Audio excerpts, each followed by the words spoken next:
என்னப்பா என்னாச்சு தங்கத்துக்கு சொல்லு என்ன அப்பா போயிட்டு பிரியாணி 2 ரூபா இல்லை சாப்பாடு 5 ரூபா சொல்லு சொல்லு என் தங்கத்துக்கு என்னன்னு அப்பா பண்ணிட்டு சொல்லு என்ன பண்ண பா விளையாட போறேன்பா. அதான்டா என்னதான் நாயை குளிப்பாட்டி வீட்டுல வச்சானா அது புத்தி எந்த ஒரு பிள்ளையும் பிறக்கும் போதே கடன்காரனா பிறக்கிறது இல்லப்பா. உன்ன மாதிரி குடிகார அப்பனாலதான்ப்பா நாங்களாம் கடன்காரனா ஆகுறோம். வேணுமே பாப்பா குடிக்கிறேன், மன கஷ்டம். ஹலோ நான் தான்ப்பா உன் புள்ள பேசுறேன். ஓகே விளையாட போறேன் போப்பா.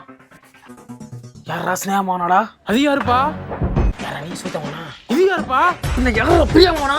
அட பிச்சைக்கார பையலே, உனக்கு கல்யாணமே ஆகல, எங்க அம்மா காயத்ரி கல்யாணம் பண்ணியாடா? மாட்டிக்கினாரு